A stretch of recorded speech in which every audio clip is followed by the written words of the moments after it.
Bom, meu nome é Iago, eu estou gravando esse vídeo aqui para estar apresentando de maneira bem objetiva os conhecimentos que eu adquiri na disciplina de desenvolvimento Android no curso de pós-graduação em desenvolvimento mobile da PUC Minas. Começando aqui pela estrutura do projeto, de um projeto Android, né? A gente aprendeu aqui como organizar o nosso aplicativo, eh, foi descrito aqui como que é feito a organização dos diretórios, onde a gente configura tal coisa. Aqui, essa visão inicial, a gente consegue ter vários tipos de estruturas aqui para a gente estar mexendo. A default, a tradicional que vem quando a gente cria um projeto Android é essa Android, né? Aqui a gente tem o módulo do aplicativo e o módulo dos scripts Gradle. A gente tem outras visões aqui também, mas isso vai variar para que contexto que a gente vai estar mexendo. Então, para o contexto aqui do nosso curso, a gente utilizou mais foi a visão do Android. Começando aqui pelo Gradle Scripts, essa visão aqui a gente tem os arquivos de configuração de build Gradle, né? Então aqui a gente tem um módulo do aplicativo e um módulo do projeto. Aqui no módulo do aplicativo, a gente consegue, por exemplo, definir configurações de SDK, SDK-alvo, a versão do nosso aplicativo. Tudo isso a gente pode definir também direto no manifesto, só que o Gradle ele ajuda a gente para deixar mais modularizado essas configurações também. A gente tem aqui também qual framework a gente vai estar usando para teste de instrumentação, né?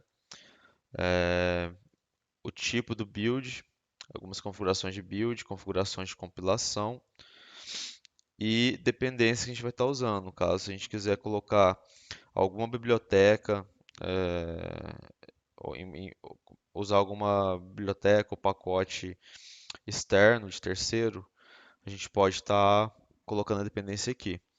E lembrando que sempre que a gente fizer alguma alteração em qualquer arquivo de Gradle, a gente tem que vir aqui nesse Project with Gradle Files, que ele vai sincronizar as alterações do Gradle, ou seja, todas as dependências, todas as configurações mesmo, igual eu expliquei aqui de build, etc., com os arquivos do projeto que eu vou estar apresentando daqui a pouco.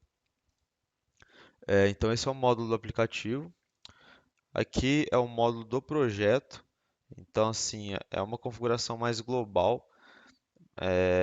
Por exemplo, aqui está falando qual versão do Gradle está utilizando, da onde que de quais repositórios que a gente vai estar buscando as informações de dependência. E, e é isso daí, tá? O que eu entendi dessa parte aqui do módulo de projeto foi isso, e do módulo de aplicação foi isso. Ok. Eu vi que aqui também tem algumas configurações, por exemplo, de ProGuard, ó, regras de ProGuard. Esse aqui, se eu não me engano, é alguma coisa para proteger o nosso código, tá? A parte aqui da aplicação, a gente tem ela dividida aqui a parte de resources, que é a parte de layout, e outros arquivos de resources mesmo, por exemplo, imagem, ícone de aplicativo, arquivo MP3, etc, até vídeo, e os layouts também. Aqui na parte de drawable são as imagens que a gente pode importar para cá. É, Aqui tem duas imagens padrão, que é de background da logo do aplicativo, mas a gente pode estar adicionando novas imagens aqui, como imagem asset, né? Aqui são os layouts nossos. No caso, eu estou usando o aplicativo de anotações aqui para estar demonstrando, mas aqui fica o layout das nossas activities, fica o layout dos nossos fragmentos, enfim, os layouts em geral. Mipmaps é onde fica as imagens, os arquivos de ícone do aplicativo, né? Então aqui tem que ser launch, ser launch around. A partir da API 7 do Android, a gente tem que criar o ícone de forma redonda também, né? Antes era só quadradinho. Aqui tem a pasta RAW, que a gente coloca o arquivo de áudio. E essa pasta values, a gente tem alguns valores, valores fixos, por exemplo, cores globais do nosso aplicativo, valores de string, aqui é bem utilizado, por exemplo, a gente colocar, que não é uma boa prática a gente digitar valor fixo direto na view, né? Então, assim, se tem algum label que tem que ter um nome, o ideal é uma boa prática a gente colocar aqui e puxar o resource dessa string para estar utilizando na view. A gente tem aqui também dentro de values a pasta themes, que tem alguns os temas do aplicativo. Aqui o dark mode, que é o night, e aqui o tema global default. Aqui na parte de manifesto, a gente tem o nosso manifesto, né?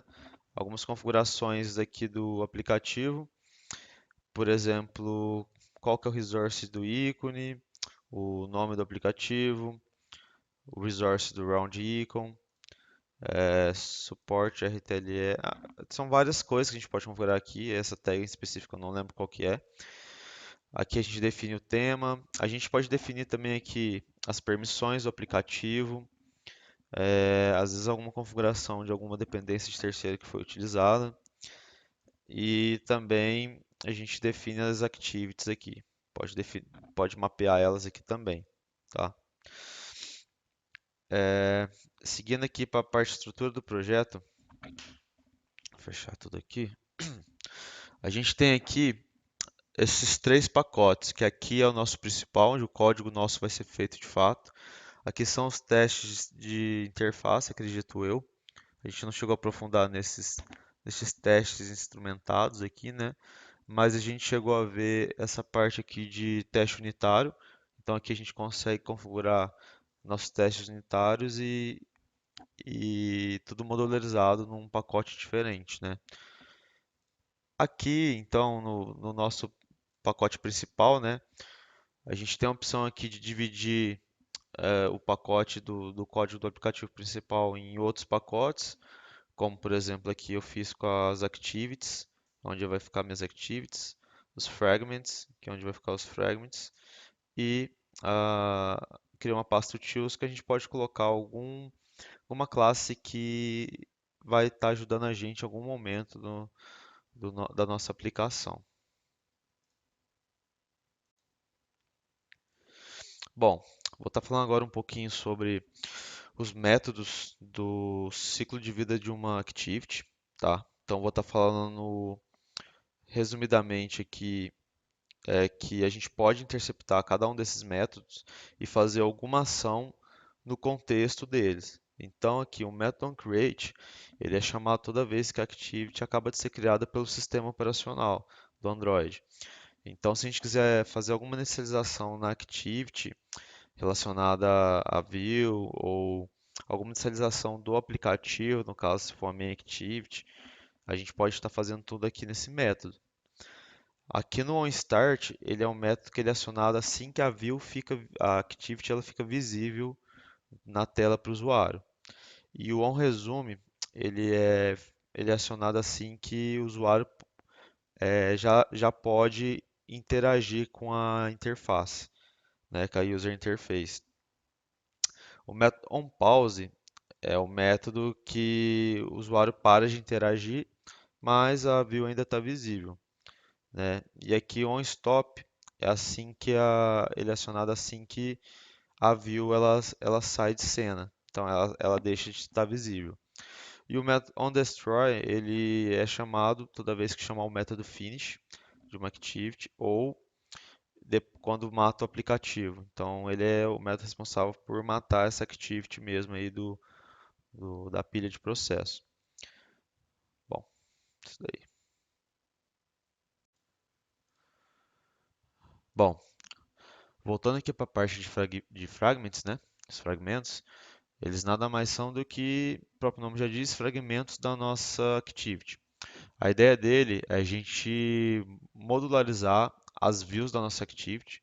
Então, dentro da nossa activity, a gente vai ter subviews, que a gente chama de fragment. E uma activity ela pode ter vários fragments, né? E a ideia principal dele é reutilização de código, reaproveitamento de código e também desacoplar regras mais complexas de uma activity para a gente ter uma arquitetura mais escalável, mais fácil da manutenção. E às vezes a gente quer fazer uma implementação mais complexa, a gente consegue separar essa regra no fragmento.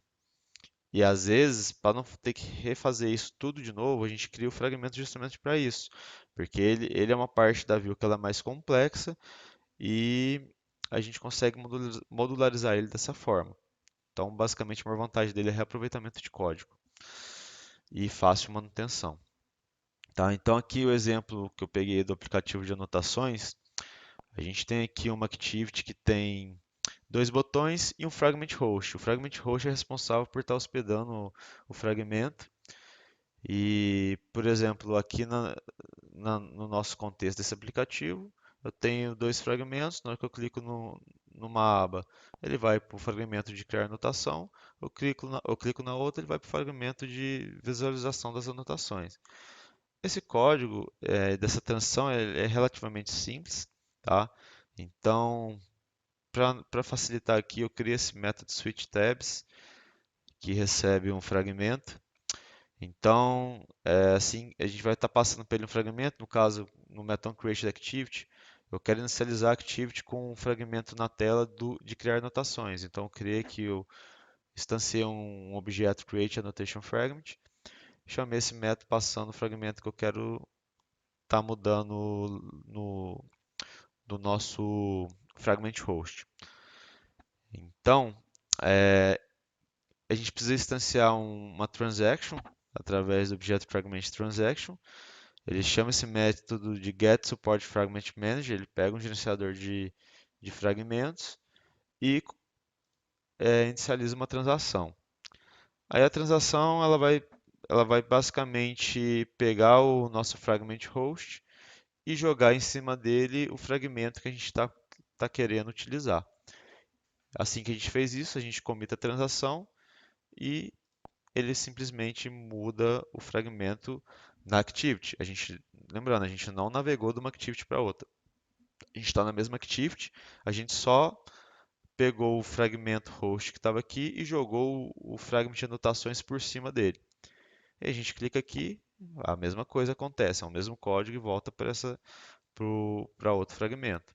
Então a gente pode estar depois utilizando, por exemplo, esses dois fragmentos em outras telas do nosso aplicativo, outras activities, sem ter que, com a mesma lógica de negócio, a implementação individual de cada fragmento. Passando aqui um overview, a gente tem aqui no fragmento MethonCreate, que é assim que o fragment é instanciado, ele é criado, e onCreateView, ele basicamente ele é responsável por pegar a view que foi criada e inflar ela na tela, tá? É, nesse Method Create View, a gente usa ele bastante para interceptar alguns elementos de UI. No caso aqui, eu peguei o Text View de anotações aqui, ó, que é esse daqui. Peguei referência dele, peguei o que estava salvo lá no Shared Preference e setei o texto dele aqui. Então aqui esse Method Create View do Fragment serve para a gente interceptar alguns elementos de UI. Tá? Então o fragmento é isso daí. Para o Recycler View, eu estou utilizando aqui um código ready to go da própria Google que demonstra o funcionamento dele. Eu não utilizei o que a gente fez em sala de aula, porque como eu precisei formatar o computador, eu só tenho a pasta source. Na hora que eu fui importar o projeto, ficou tudo vermelho, deu erro, não consegui importar só a pasta source aqui para o Android Studio. Então achei melhor pegar um projetinho ready to go, mas eu implementei também o Recycler View, está lá no e-mail. Retomando aqui com o Recycler View, ele é um componente de lista performático, ele reutiliza os itens de cada lista para economizar memória. E ele serve basicamente para quando a gente tem uma coleção de itens muito grande, tá? O benefício dele é esse, ele recicla os itens em vez de criar novos itens. Então aqui a gente tem alguns métodos principais dele, né? O código básico para a gente ter um Recycler View. Primeiro a gente precisa definir qual que é o tipo de layout, se é um layout linear, grid, etc. Tem vários tem mais algumas outras opções, tá? O recycler view ele precisa de um adapter e a gente precisa definir esse adapter no nosso recycler view, porque o adapter ele é uma classe responsável por fazer a gestão dos dados que está vindo da nossa coleção, da nossa lista, com a view. Então, ele precisa de um view holder. O adapter ele não comunica direto com a view. Quem tem a comunicação direta com a view é o view holder. Então a gente precisa definir aqui uma classe que é o nosso view holder. A gente consegue definir aqui alguns elementos, por exemplo, como set on click listener, etc. Ele vai ser responsável por pegar o nosso layout do nosso item, de cada item da nossa lista, e atualizar ele. Então, conforme o usuário vai rolando aqui a lista, ele vai chamando o viewHolder para fazer essa atualização. Essa chamada é feita através do onBind viewHolder, que ele serve, por exemplo, na hora que fez o scroll aqui da lista, ele vai pegar a posição e vai atualizar conforme o dado que está vindo dessa posição. E esse onCreateViewHolder, ele basicamente vai ser responsável por inflar a nossa view na tela, na hora que esse meta é chamado, na hora que o nosso recyclable está sendo instanciado.